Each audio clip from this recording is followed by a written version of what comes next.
I'm not against managers. No, I don't get that. I'm not against management at all. I think the right manager can take you to the moon and back. Yeah. The wrong one can be cancer in your bones.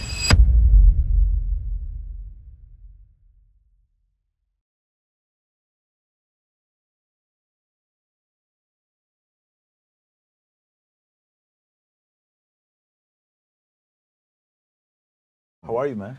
I'm good, bro. How are you? I'm good. It's been 10 years. It's been 10 years. We met at, when did we meet first? Okay, so we were trying to determine this, and I think we kind of got there, but I want to say that we met in 2014. Yeah, I think that was right. Yeah, and we believe that we've done a music video together. We have. I know. I know. I've seen your logo at the end of one of my videos. Yeah. And you remember it. You were right. The warehouse. I remember something. Yeah, the warehouse hit him. Yeah.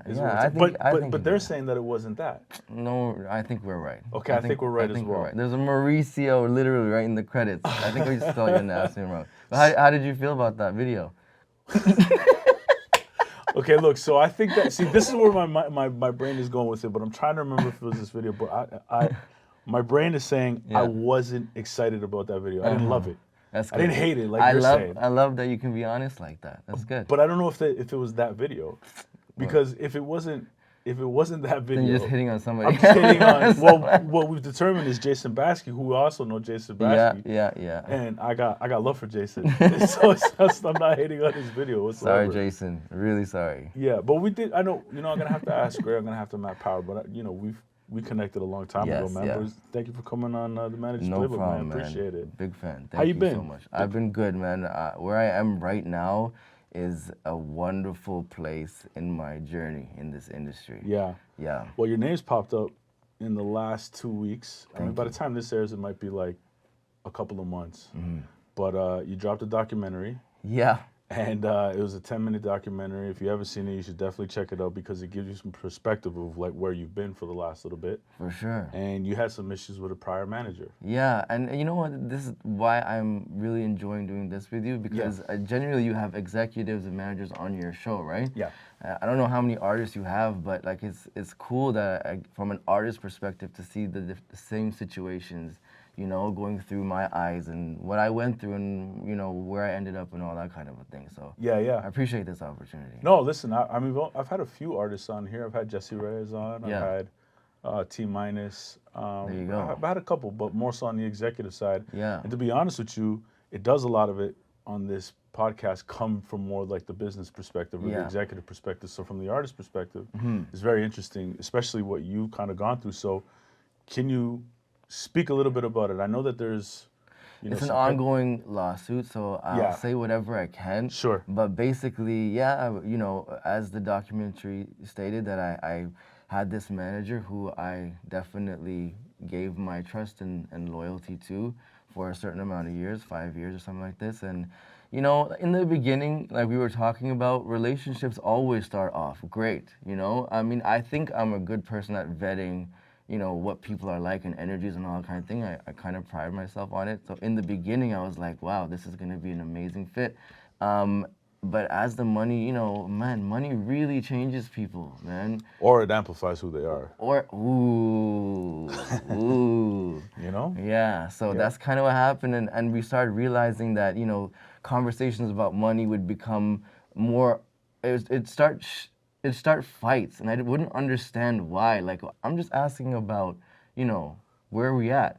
And it would always feel like it was a sensitive topic, and over the course of time, it became this bigger and bigger issue, kind of like in a marriage where you don't talk about something and this void just grows. Yeah. And that's what happened. And then just, I hate to say it, but dumb call after another dumb call, and eventually led me to being banned from the States. So, like, I'll try and give the context on this a bit, because you're talking about crossing the border from Canada to the U.S., right? Yeah. For those who don't know, if you don't have a work permit or a visa to cross over from Canada to the U.S., it is tricky. There are people who do it, for sure. I'm not going to say that they don't, but it always comes with like a chance that you are not going to be let in. Yeah. And that border over there to get in from like Pearson or into Buffalo or whatever. It's not a joke. It's not a joke. It's not They'll a joke. ask you a ton of questions, right? And if you're going there for work and if you're going to get paid, you will have issues. I had issues. Oh, really? Yeah, yeah. What happened? So back in 2015, 2016, 2016, I went through the border through Sarnia. Okay. And then I remember going to the border, and I was just going to actually link up with Pat Corcoran, who was Chance the Rapper's manager at the time Okay. for Lollapalooza. I was just going to network. Yeah. I wasn't going there to work or anything Yeah. like that. And then I was at the border, and they started asking me a bunch of questions. And I'm like, they're like, have you ever done any work in the U.S.? And I said, yeah, my production company does, but not me. Yeah. We would hire people. But was your purpose for the trip leisure or pleasure? Or sorry, business or leisure? It was leisure. You said that. I said that, Yeah, but no, but so- I went down this like, Yeah, I get they it. brought me down this rabbit hole. Trust me, I know. And then what I came to realize when I was there, they're like, you, like, it doesn't matter if you're there for that or not. If it's one of your productions or your set, if you pick up a chair Yeah. and help somebody with it, It's you were work. doing it's work. It's work, yeah. You're not allowed to do that. Yeah. So then but I was allowed to go. Yeah. But they kept throwing me in secondary, and every time they put me in secondary, like, what are you here for? So now when you go back and forth, you still go to secondary I'm fine every now. time, right? No, this is years ago. Oh, I'm fine now. is that Because right? I have a visa. Have you been to Canada recently? Yeah, like on the weekend. I just got back. Oh, like, really? I got back, And you like, didn't go to secondary? Because now that I have this mark on my record, every single time I cross, I go to secondary now. Do you go to secondary? Every time. Yeah. And it's the biggest Automatic. waste They of give time. you. They put the yellow book. Yeah, right away. I know what you're talking about. Fingerprints, right away, in the back. Yeah. Whatever. And you got to explain though, right? Whatever. Listen, man, look, this is a negative situation, but it could have been much worse. Well, here's what I'm trying to say with this is like, what I was trying to say was that when you go in as an artist into America Yeah. from Canada, what you need is called an O1 visa. Yes, exactly. Yeah, and if management is O2, and your management is supposed to work on your visa, Yes. the O1, Yeah. and that doesn't. It's not a huge process. No, it's not like a super difficult thing. No. You just got to kind of deal with, the Yeah. right legal team. Yep. They'll get it sorted out for you. Yes. So what I'm hearing is that the manager was incompetent. Incompetent and lazy, bro. Lazy. Well, that's yeah. It really was like I have the proper paperwork now. Shout out to my current team. I love those guys. So reliable. What a different feeling when you trust your team. Yeah. But yeah, it was like you said. It's such a simple task. I can't believe not it that didn't go difficult. through. It wasn't that hard. Yeah. And it would have been so easy, you know. But anyways, in this current situation now, we got the O1, we got the O2, so. I'm in a good place. There's Yeah, because no your management problems. is under. They have the O2. They're on top of it O1. now. They're on top of it now. And, like, we want to talk, like, big picture and all this. I feel like this kind of had to happen because when our team shattered, when he left, Yeah. I was immediately, with my manager now, Rain, forced to understand this business, like, as quickly as I could. Yeah. You know what I mean? And up until then, like I said, I had been conditioned to understand I'm just an artist, focus on the music, don't worry about the rest, we got it. But now to understand that this is a business, and there's so many more aspects to this thing that you need to know and need to be aware of and on top of in order for you to be successful. Yeah. We did it. We spent the time night after night, me Yeah. and Rain, like understanding, okay, this is what it is, and this is the team, the department we need here, and this and that, and now it led us to our team getting even bigger now. So I'm good. really happy, man. Yeah. It's better when you know the business, and it's like It's essential. It's not even better. You have to, especially in this day and age. especially in this day and age, man. Yeah. Yeah. What, if you don't mind me asking, like, when did you? And I'm asking you this because I think it's important for people at home to understand this. Yeah. Because it's a good example of what not to do. Yeah. And fortunately, you're in a good place now. Yeah. And you're obviously like hitting the road, and the success is there. Yeah. But what were some of the red flags that you saw that maybe you can kind of just communicate, where it's like, hey, if you're seeing this, maybe. You mean with your management Yeah. team? Yeah. Man, look, it should be. It literally is a relationship. If you're with a girl, whatever the case is, and you ask to like talk about money and it becomes a fight every time, wouldn't that be right away a trigger for you? Yeah, like, for sure. can't, whatever the case is, it has to be flowing. It has to make you feel calm, that you can bring up sensitive topics with ease, and you don't feel like you're a bad person for doing it. And so it was That's it. It was just awkward, and I had Yeah. enough of it. Rain, who was also on our team, always would have issues with same this. issue? Just enough, you know. I think spiritually, the universe kind of led us in separate different ways. Yeah. And it was just a natural kind of a coming to an end of a chapter that now is in the past. When did that happen? That was last year, February. Oh, that was just last year. Yeah. So since February, like I said, we got our shit together, we got the right team, and we had this angel of an immigration lawyer who even said, like I said in the doc, was the fact that we were able to correctify this. First of all, the fact that I didn't become permanently banned Right. was a blessing. That has to mean something. Sure. And then secondly, the fact that she was able to get all this done in 6 months, she even said, like, it's unheard of. Like, this doesn't happen. You're not supposed to be in this position. So I'd like to believe that I have angels around me, you know, like protecting me and guiding me through this thing and saying, this is what you need to be doing. So, and there was reason after reason for the fans to be like, let's move on from this guy. And they didn't. What happened was, the result that happened was, which I can't believe and brings tears to my eyes, is that it actually unified my fans. And it made them even stronger to support what it is that we're working so hard on.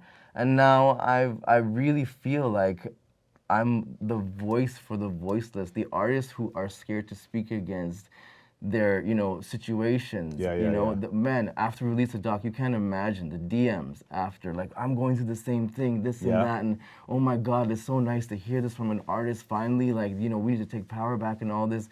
And if I could just change one artist's life to just from the chest speak, you know, speak your mind, Yeah. you know, then I did my job.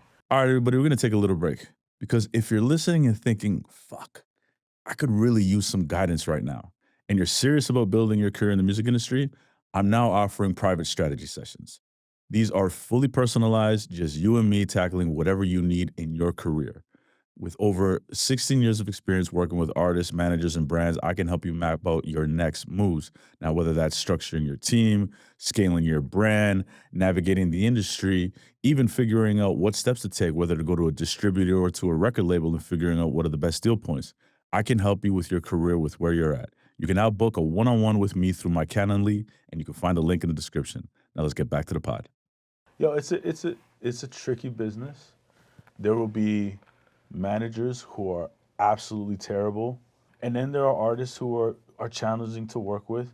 It's really like, this is like the people business, and you have to be just try and do your best to be good humans in this. That's it, Especially man. like you said, there's a lot of money. When a lot of money gets involved, you really start to see who people are, right? And so Yeah. you got to be very, very careful of like who you're letting into your circles. And one thing 100%. I just want to make clear, so I say it properly, I'm not against managers. No, I don't get that. I'm not against management at all. I think the right manager can take you to the moon and back. Yeah. The wrong one can be cancer in your bones. Mm. You know what I mean? And I just unfortunately had that situation. Yeah, yeah. It's okay. Well, listen, this is the manager's playbook, but it doesn't mean that like I'm sitting here saying all the managers are great. Like, We're not gonna get into a fight. no, we ain't doing all that. We ain't doing all that, man. Not at all. We're both in a different country. We'd be fucked if we get into a fight. No, not this. It's more so the manager's playbook. The idea and the concept of it. A lot of people are like, "Oh yeah, it's like, you know, you interviewing managers." I'm like, no, it's more so like interviewing everybody who's in this business to like really Right. understand Right. how this thing works. Yeah. Right. Yes. Behind the scenes. Yeah. Figuring it all out, right? And there's Yeah. going to be situations. So yeah, honestly, I appreciate you for like coming on here and talking about this, because I can imagine it's not easy. It's not easy, man. And, you know, I got my team looking at me saying every word that I'm saying right now. Turn the back. You know, right it's there, making, like, I know, I'm trying to ignore them right now. I gotta speak. I gotta speak. you gotta speak, man. So take me to the beginning, man, because like I said, we've known each other now for 10 years. Yes. And I remember seeing you on YouTube, and this is back when like YouTube wasn't what it is today. Yeah. And you had like 1 million subscribers or 2 million subscribers. It was something astronomical. Oh, man. So Good times, man. how did this start? How did it start? The Sickick, okay, so I'll say it like this. Before Sickick, I was a different artist before. Okay. And what happened was, you know, when you have an unwavering belief of who you think you're gonna become, I had an unwavering, unshakable pillar inside me that said, I'm gonna be somebody in the music industry. Okay? This happened, and what ended up happening was that particular career didn't get past a certain level, and naturally, as anything that goes up, it came down, it ended. And I was in this place in my life where I was like, oh my God, like this belief for the first time was wavering, this pillar was breaking. And I lost my self of identity because I built up my identity based on this belief. And because of this, I went down this deep, deep anxiety, depression, year and a half where nothing made sense to me. The way I perceived life was, I'm a music man, and it goes through this channel inside you, and that's how you compartmentalize all these things. And when that no longer existed, I didn't know how to take in the world anymore. I physically developed agoraphobia. I couldn't leave my house. Oh, a what? Agoraphobia. What is that? It's an irrational fear of the outside world. You can't step outside big spaces, crowds, noise, Really? restaurants, movie theaters. When you get really drunk and you, like, the world is slightly spinning? Still I ever. Sorry. I felt that constantly for a year and a half. Oh, It didn't shit, man. leave. It didn't leave. I woke up in the morning and everything would be spinning, and I'd be like, who am I? Really? Looking at myself in the mirror, it made no sense. Like, it was scary, bro. But through that pain, the only thing that saved me for 3.5 minutes was when I ran to the studio and still made a song. It was the only thing I knew that my brain was like, okay, we're safe for this little bit of time. I know how we want to, like, I know how to save your soul. So, artists say all the time, music saved my life, but in my situation, it really, really did. So over the course of a year, unintentionally, I had built up this body of work that I was just saving my soul. I was just saving my mind from not going crazy and just getting something out there. But over the course, I built this body of work up. Rain, my current manager, came up and said, bro, this is something special. Like, I'm feeling something from this because this is coming from such a real place. Let's give this to the world. Yeah. And that's exactly what I did for free. We packaged this mask that you see. This was my representation of what all that shit that I went through. I was sketching on a white, board. What does fear represent for me? So when I put this thing on, it's more of like an embracing of all the stuff that I went through and the acceptance, and that's where all this comes from.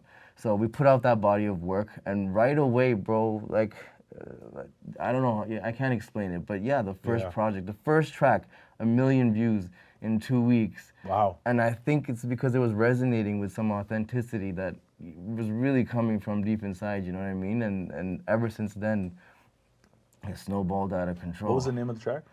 That one was, it was that song by Drake, Tuesday? Or sorry, I Love McConan, Tuesday. Yeah. Yeah, so I did a cover of that.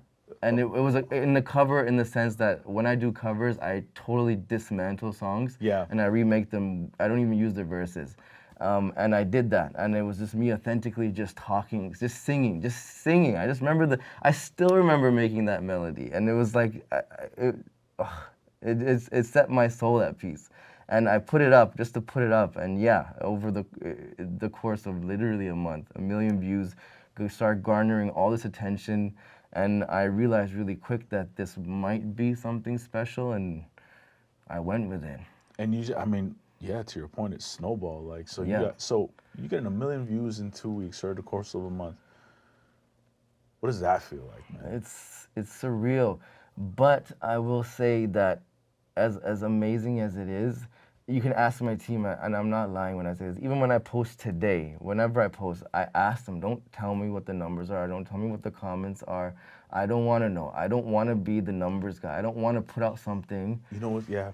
You know what I'm saying, right? No, and you know what? I have to keep that in mind, to be honest with you, because again, I'm on the You're on the business total side. opposite side. I'm This is always so thinking cool. about the numbers. Yeah, I'm always thinking about the numbers. So even like having this conversation, I'm like, yeah, I'm talking to an artist here.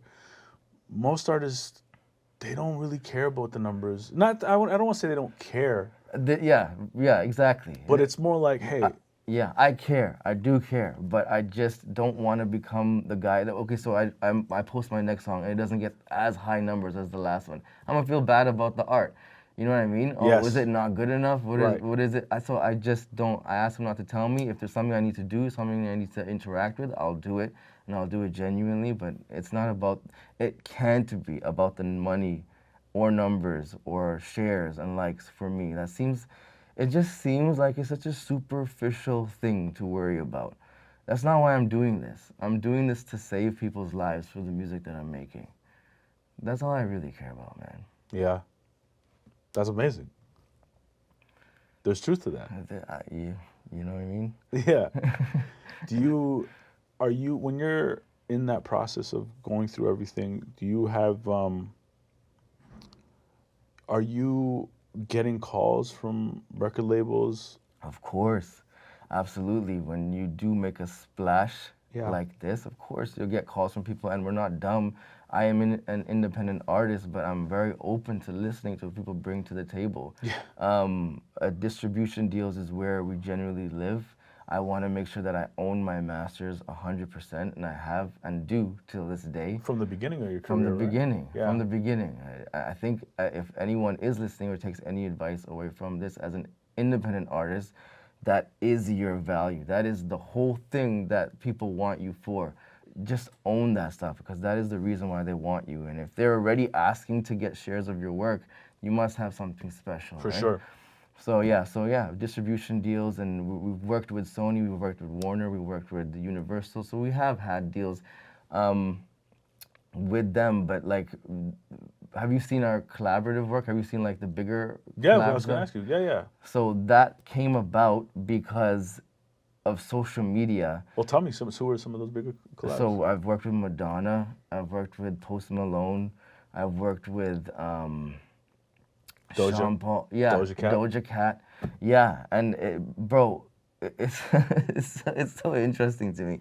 If you're up and coming and you don't have any power behind you, and you make a Madonna remix, let's say for example, and you post it and you're saying everywhere publicly, this is my official remix of whatever, it's very likely you'll get a cease and desist pretty fast, right? Yeah. But if you do the exact same thing and you have a following behind you, the conversation turns into, yo, this is dope, let's put it out publicly and let's do it officially. And that's the world where I feel like we've kind of garnered so much attention. That's where I live now. All those collabs, I didn't reach out to a label. I didn't ask. I know what that process is like. It takes freaking 6-7 months Yeah. to get through to anybody. Fuck all that Real shit. shit. The best thing to do if you want someone's attention or whatever, don't talk about doing the remix. Oh, this remix would sound cool if I did. Just do it. Put it up. I took Frozen, Madonna, which is my favorite song of hers, and I just remixed it. I was in the shower and I remember hearing this beat that I just remember going, oh my, I know exactly what to do with this. So I ran to the studio, put it up. Next day, put it up on TikTok. Bro, that shit blew up so fast. big one. To the point where Madonna emailed us, you know what I mean? Saying, let's make this an official song. Let's do it. Her herself. Her team. Okay, not, yeah, yeah, not her yeah, yeah, personally. yeah. But yeah, she was obviously super interested. And that led to an actual in-person studio session. Oh, dope. Yeah, which was so cool. And this is just an aside, but the coolest thing about Madonna, it's Madonna, right? So you walk into that studio session, you're like, I'm gonna have these ideas. She's gonna be like, shut the fuck up, like, who are you? And it wasn't like, and I have to say, it wasn't like that at all. She would sing something, I'd be like, I love this, I don't really love this, can we change this? And she'd be open to listening, then she'd be like, okay, so how do you want me to sing it, and this and that. Oh, wow. And on a collaborative, more of a creative aspect, I thought that was so cool, because that's how the best work is done, right? No egos in the room at Yes. all. I felt like I was at her equal in that moment in time. I'm not, but in that but in that- moment yeah, in yeah, yeah. time, You're on you the know, same level. At the same level. Yeah. And it was The just like- respect is there. The respect is there. That's a good way to put it. Yeah. So that's what happened, and we repeated that same process over time with Doja Cat, same thing. Post Malone. Okay, same so thing. can you tell me, walk me through? Yeah. Because they're all gonna look a little bit different, I would assume, right? Slightly different. So yeah. okay, so you do that with Madonna, Yeah. with the record Frozen, Yes. and then what happens then when you go and venture into this when it comes to Doja Cat? Doja Cat was because we garnered so much attention at the time. We heard from this label kind of email that she's really interested in us doing a remix. So I had the stems, and that was the case. Honestly, I never spoke to Doja Cat face to face. It wasn't like Madonna. Okay. So was that? If that's true, I don't know. Was it really her who was interested? Or was it her management team? Was it a business decision? I don't know. I had her manager on this podcast. Oh, He's a friend really? of mine, Gordon. Okay, cool. Yeah. You can ask him. I'll ask him.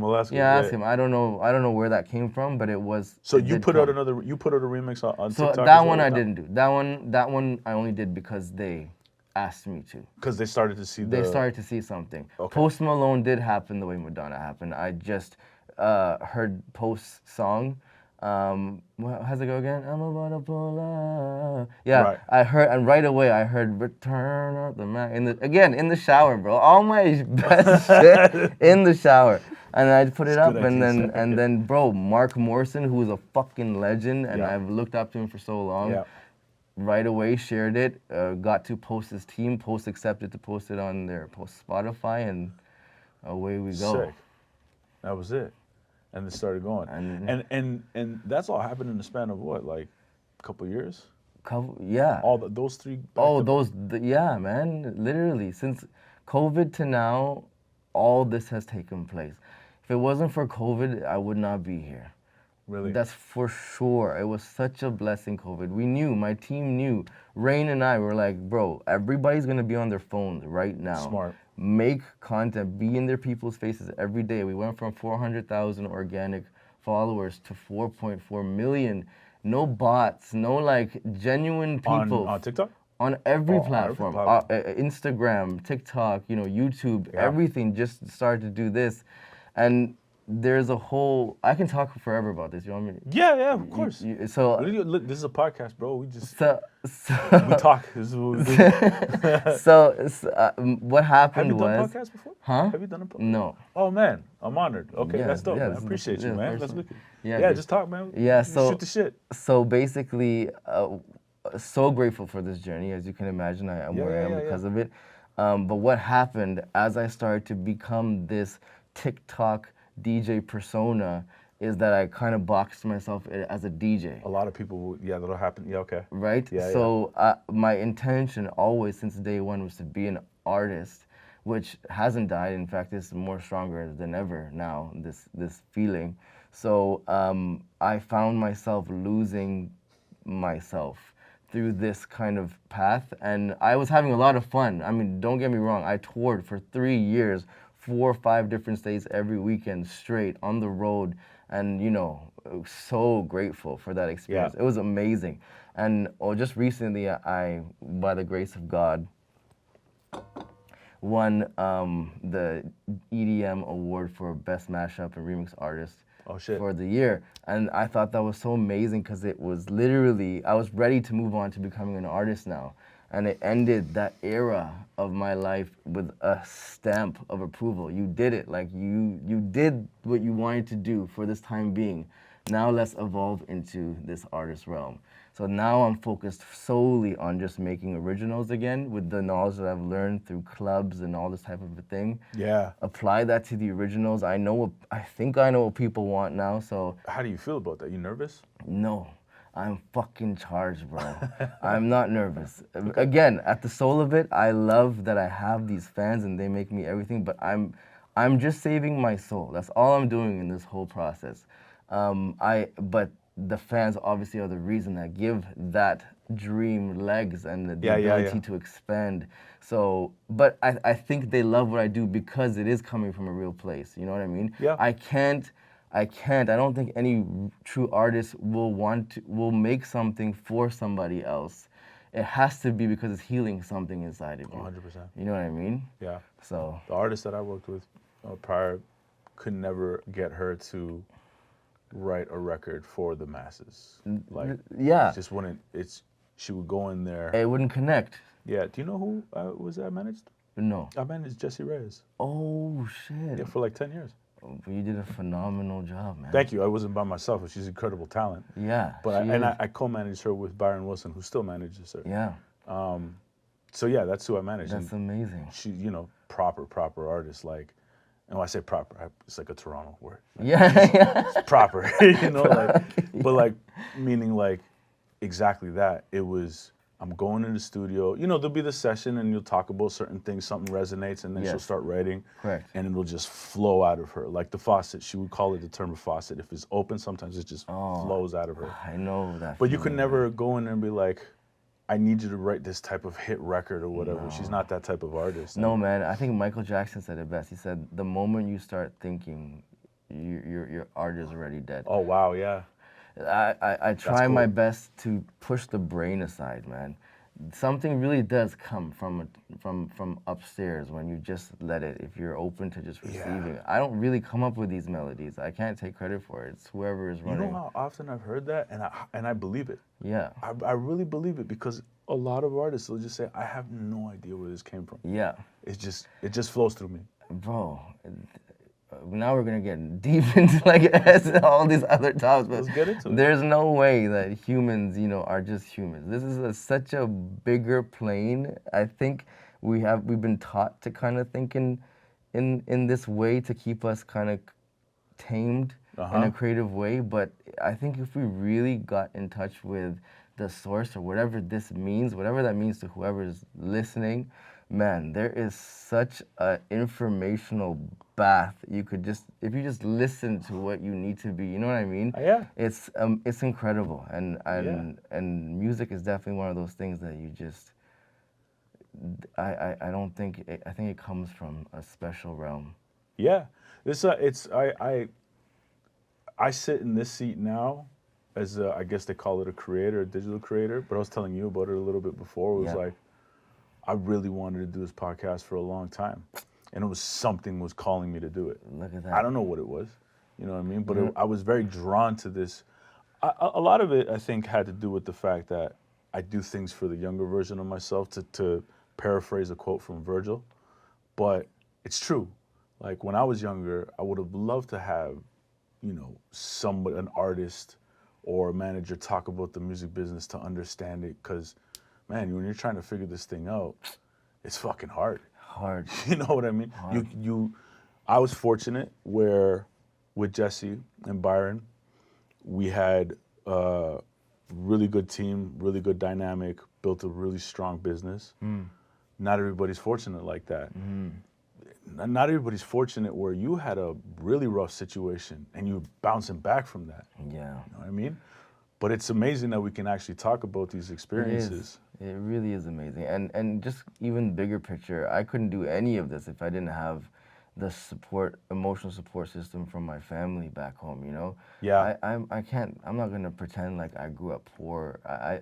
I wasn't loaded, but I wasn't poor, Sure. I had the ability to buy equipment and to really focus and do this, and that's shout out to my parents. They supported you? They supported me wholeheartedly. Yeah. Me as who I am with this skin color, like just be like, okay, you want to do music? We think you can be one of the best. Go do it. The love, the support every day. And that's the key reason as to why I was able to lock in so hard to just focus on that. I never had a job. I didn't go to university. I wasn't Okay. dumb in school. Yeah. I finished high school with decent grades, but the whole ability, I did sacrifice like making lifelong friends. I think in the area, Sure. in the area in life where most people make a university, you make those soul connections. I think I replaced that with the experience and like being able to lock in and become who I am now. But now I'm at a place where now I'm opening up to, really making some great friends again. And this journey is so cool, man. Because of, again, I keep bringing up my team, but because we have such a strong fucking group Yeah. who's all aligned on one vision, if someone comes in and tries to whatever and, deal or whatever the case is, they'll either be assimilated or they'll go really fast. Yeah, because yeah. They get vetted. they get vetted really Yeah. quick. I'm not talking about by them cutting them off. I'm talking about just the universe. I'm just talking about like energy-wise. They'll Yeah. realize this is not a place for you. Yeah. If you're not who you claim Yeah, to yeah. be, and they leave. Well, let's talk about your team a little bit. So, like, Yeah. give me, what's the importance of having a good manager? Let's start there. It's great. It is everything. What do you mean? The biggest takeaway for me is having trust the trust factor. That Yeah. is most for an artist. This is again from my point of view. As an artist, trust is the biggest de-stressor. If you can trust them and call them and be like, they have your back no matter what. Yeah. My manager is Rain. Who else are you gonna trust like that? And Yeah. then, growing, expanding, we have Rajan, who was recently put on our team as well, but super talented man. Yeah. Multi-talented and just understands the aspects of, he's my tour manager. He's your tour manager. He's my tour manager. So give me like just a little bit from your perspective, like what is a good tour manager to you, right? A good tour manager to me is someone, first of all, organized, on top of me, because, there's some late nights, whatever the case may be, Sure. and he'll make sure that he's on top of me, saying, you have to blah, blah, blah, whatever. Yeah. And he does it with class, and it's fun. It's fun to be around him. You know what That's I mean? good. Yeah. There's no weird vibes, nothing like that. That's cool. And I know I can call him and lean on him for anything, Yeah. any sort of problem. He has my back, I have his. Beautiful. Great relationship. That's dope. Then we have Dan, who you're also friends with. Yeah. Who's just this angel that just came from nowhere that I just got introduced to recently. And I love Dan because the way he thinks, I don't think at all. Like he's a straight logical mastermind when it comes to bigger picture. I'm really good at locking in on a really creative, simple, in the face task, but he has this great vision, and the way he brings these big obstacles together is beautiful, So Yeah. that works. And he serves as a business manager. He's our business manager. Let me ask that question again in terms of the manager though. So when I say a good manager, like for you specifically? Yeah. Like what's a good manager For me is for the you trust. specifically? Like I said, trust, and then to know that jobs get taken care of when they get taken care of. Yeah. Rain is phenomenal. He's such a hard worker, and he's always he has his hands in a bunch of different things. Yeah. But he's on top of it. He understands the bigger picture, and is one of the hardest workers that I know. And I think it's also important to note that like this person has to be a good. There he is right there, making sure that. Oh, there we go. There he is right Can there. you hear me? See? Can you hear me? Him being your manager. Yep. You got to have somebody that, especially because having just one manager. I know a lot of people who have co-managers, which is great because like one person could be good cop, one person could be bad cop. Yeah. As one manager, he's got to have really good wherewithal to understand when he's got to be a good cop, when he's got to be a bad cop, maintain very healthy relationships around him. And it's tough. I'm not Yeah. going to say I'm the easiest person to No work artist with. is. No good artist is. No, yeah. Yeah, you guys are difficult. Yeah. Fuck. Yeah, that's not Is easy. that? I'm not, But we do it because, for the love, you know what I mean? Like, Yeah. I'm sure there's a lot of love and trust, and everybody wants to see everyone succeed and, like, Yeah. make it to the mountaintop Yeah, together, right? that's but what it's, it is. But it's for sure. Artists are challenging beings, but I don't think that you guys are not incredible artists if you don't have that side of you. Personally, that's... It just to me, all it means is that you have a belief and you're standing up for something. It's gonna be against other people's beliefs at times. Yeah, but sure. if the overall vision and goal at the soul of it is we want this to be successful, Yes.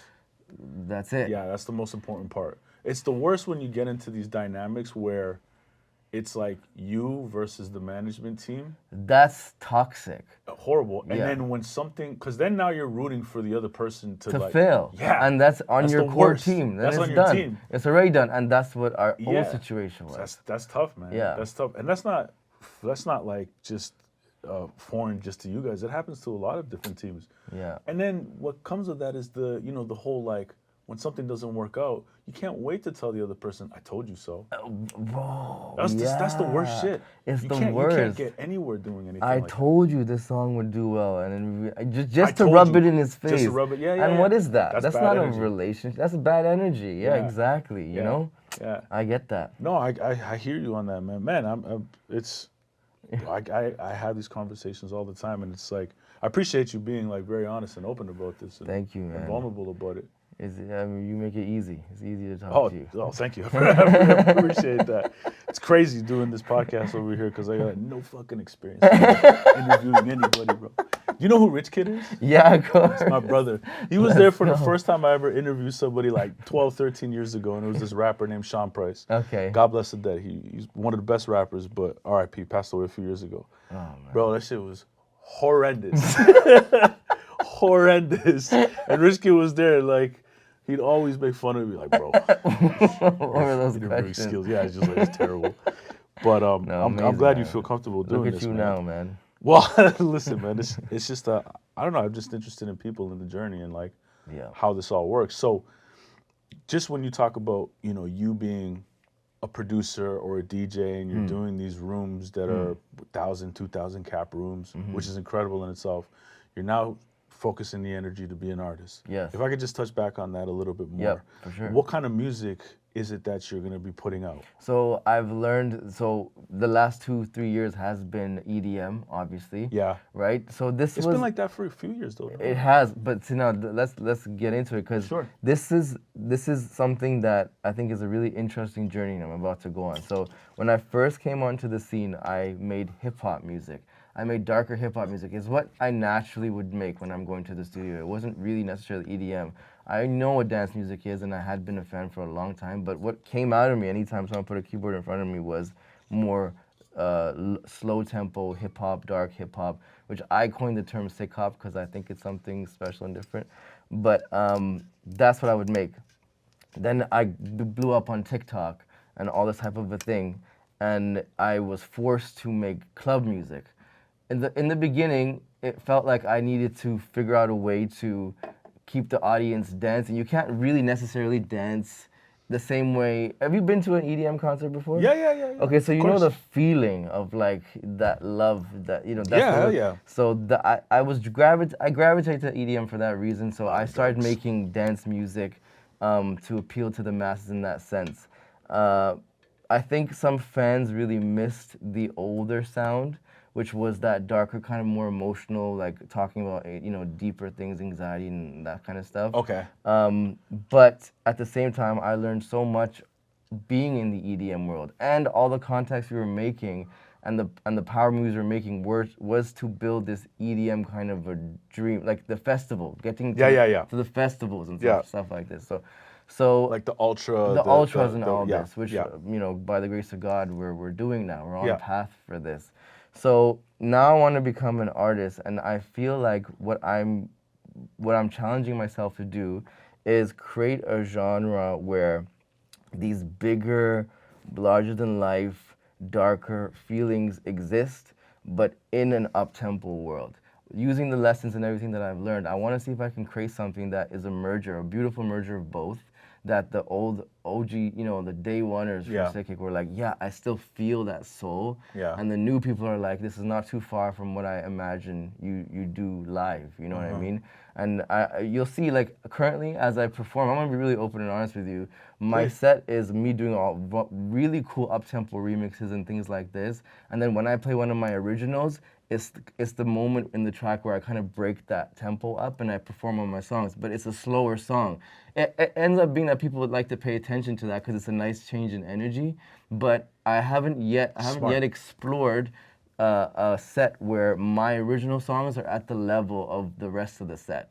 Okay. It's always this juxtaposition. So this next couple of albums are going to be touching on that Matching the same energy. merger. But like, I already started making some samples. Maybe I'll show you after this podcast, bro. Yeah. It's something. It's something. I'm on something here. Something is gonna happen from this. How many songs do you got done? We have a SoundCloud that Rajan helped us set up. Okay. We have like over 200, 250 just blueprints and ideas, and it's all organized. Shout out Rajan. Thank you so much. So anytime we want, How do you know what to go back to, man? How do I know what to go back You to? have these 250 songs. Is it just you're just thinking about it all? So yeah, so constantly? exactly. So like, it's like a diary. It's like an audio diary, pretty much. When you write thoughts down, you remember those thoughts, and when you need to bring them, they're there for you. So when I'm in the room with, for example, we're gonna meet some pretty powerful people in LA this week, and they're talking about, we need a hip hop song that kind of hits this thing. I got it. We need an up-tempo song that feels like it's a commercial hit but has a darker sound. I got it. I know. I can refer to it, and it really helps speed the process along. Big trick is to these plane rides, bro. Half of our fucking life is in the air. Yeah. Is it not? Yeah, Don't it waste that time. Be working. How can you, like, you can't be in the air for 6 hours and land and not have something to show, you know? Just work. Just, I mean, and it won't even feel like work if you love it as much as I do. You know yeah, what I mean? it's true. So, That's interesting. So, I mean, you got 250 songs. You know how to pick them up, yeah. right? So your project's not done. I mean, No, the what if project's not done. These are 250 songs that have holes and pieces and, Yeah. and ability for someone to come in and put their Right. thing on it. So, Are you looking for features? of course, Yeah. Is there absolutely. anybody that you could tell me that you? The new kind of philosophy, the way I'm living now, is full collaboration. I love, man, I didn't realize, you know, I've been doing this for 20 years, but I didn't even realize what it felt like to be in the studio with somebody else and go off and all that kind of a thing. Hold on. So one of the first people that you went into the studio with was Madonna. Yeah. That's fucked. That's crazy. Yeah, I know. Wow. Yeah. Okay. So So you were like, yeah, man. Yeah, so I'm fully embracing collaborations, features. I just want to digest. I just want it all, you know. And obviously, not all of them are gonna make it to the finish line, but Sure. I'm there for it, and I'm there to experiment, and I know what it feels like not to, you know, not to have this pressure of having to come out with something. Fuck it, just make it. If it works, Yeah. it works. You No, know? that's. But listen, I think with the dynamic that you have right now is the perfect dynamic for every artist. That I always say this to artists and managers when they're coming into the business, and of new, like, go and spend the time meeting people. Yeah, you can do it online. Yeah. I know it's a different time for sure, Yeah. but there's you can't replicate being in the same No. space as another human No. and another Amen. creative, and you want to get to know who these people are because sometimes you'll build the best relationships. Sometimes you realize it's not my type of people, Exactly. and you right know what? away. It's okay. We don't have to work together. I respect what they do. Yeah. But at least now I know. And then, you know, you find where your tribe is or your individuals that you 100%. like to work with. 100%, man. And you can't do that if you're at home. You got to Yeah. really go out there and build these relationships. Exactly. And you could be working in the studio and your manager can be in the other room with the other manager thinking of ideas, coming Yeah. up with creatives. Yes. You know, there's a lot of that can happen. Exactly. It just, I think the biggest takeaway is just like, just seriously leave the ego at the door. Like, Yeah. when I meet people, I love that. I really don't have this, oh, I achieved who cares? No one cares. In that moment, can you make a song together with this person? Can you connect with them at a level that they feel inspired and you feel inspired and you make something beautiful? Then that's what the journey is, you know? So I'm really trying to be better at that continuously because there's always growth in that place. That's But, awesome. yeah. A lot of people don't know you're from Canada, it seems Yeah, like. Toronto, bro. Yeah, from Let's Toronto, go. Let's Mississauga. go. Yeah, Mississauga. Yes, sir. I threw up the 6. I see that. How come you think that like people don't know? It was just No, I just don't. I'm not hiding it. I just. I don't think you're I hiding. never really. But I also don't. In the past in your career, did you speak much as well? And Right in the beginning, no. I No, didn't really right? do interviews. Didn't really do this type of thing. This is all very new for me. and so being Canadian, how has that shaped, you know, the identity of the music that you put out? Culture is totally different, you know. Like, I think there are things that we have to offer that is unique. I mean, some of the most talented people you can think of who are at the top of the billboards right now come from Canada, you know. Yeah. It can't all be a mistake. I think, like, for example, Europe. I just went to Europe, and I was born in London, although I grew up in Toronto. The Europe culture of sound is totally different than Canada. Like, the way they ingest it, the way they listen to beats when a beat drops, you can see from their faces the way they feel it, you know, whatever the case is. Canada has something really unique to offer in that same space, too. I think Canada is a place for you to really experiment and have a good time, and no one's going to judge you for it. I love Canada for the fact that I feel most free. I feel free to experiment. I feel free to create. I feel free to just not be afraid to fail. Interesting. Yeah. Yeah, being from Canada. Yeah. And Southeast Asian market is crushing too. Oh my God, dude. Yeah. You see my I skin? see I see you, brother. I see you, brother. You know? Trust me, I know. It's so cool to see this. Yeah. And, you know, I'm just doing my piece to Do you tap in? represent. Do you tap in with that? I'll watch and see what happens. Okay, the next okay. Couple of months. Yeah, I'd love to know more about that, man. Absolutely, man. I understand, and it's so cool to watch my fellow, EDM DJ friends to just start embracing the culture and seeing, oh my, well, like collaborating with people from that side of the world, the South Asian market and all this, and all these new acts like Hanuman Kind and all these people coming out. So cool, man, to put it on the map like that. Yeah. So I'm trying to just and really crushing it, like and crush it. Not just for that market. It's like for the world. And be cool while doing it. Yeah, that's exactly right. It's so we didn't have this opportunity before. Right. We were always written off but that's also I'll tell you, one of the coolest things about the mask is that I was put on an even playing field. Like you can't really judge me from the way I look. All you could do is judge the music, And I think that helped to my advantage like crazy, because back then when I started, it wasn't the coolest to not be a black or a white artist. You know what I mean? Okay. So, I mean, in my space anyway. Yeah. So now that it is becoming something that people are understanding that we have a lot to offer, man. And I'm gonna bring something different that I don't think any of the other ones have brought yet. So I'm excited. I'm excited to listen to that. Yeah. Does that also bring an opportunity to one day take off the mask? I'll take off the mask when I win my first Grammy. Okay. That'll be my speech. I'm not gonna say any words. You take off the mask? That's it. You heard it here, man. You heard it here first. This is where we're taking off the mask. Way too many times. It's gonna happen. What's that? I've envisioned this so many times. It's gonna happen. Have you ever said that publicly? Yeah. Okay. Yeah. That's okay. No, that's exciting. I mean, to hear it. Well, I'm sure you'll get to it, man. I hope so, man. Yeah, you work hard. When do you see yourself on that stage? When? Yeah. Within the year. I think now, like I said, now that I'm on this original artist journey, whatever the case is, really finding out what I want to express and who I want to touch musically. Yeah. Yes. Musically. I'm aware. I think I'm on the journey to at least I'll be in the conversation, and I'm gonna build on this now to really be impactful. So I would say, look, man, just dedicated work. Give me a year and a half. I'll be on that stage. It's important though, so you and your team also know, and maybe you guys already know this, but like there's Grammy chapters everywhere that you go in America, right? So it's and I'm understanding, yeah. Yeah, right. So so you have a good understanding of it, and Rain, that and Dan, make sure that when you guys are doing shows in specific cities, find out if they have a Grammy chapter, and then invite those people to come and hang out with you, come see the show, see what the energy that you're bringing to the table. Because if they don't, because it's all voting, right? And it's your peers who are voting for you. You know what? You're absolutely right. That's one thing I didn't know until recently, and maybe it's dumb of me, but No, most people don't. I thought Grammys was like you build up such a hype that they find you and they gift you, they give you the award. It's not that way.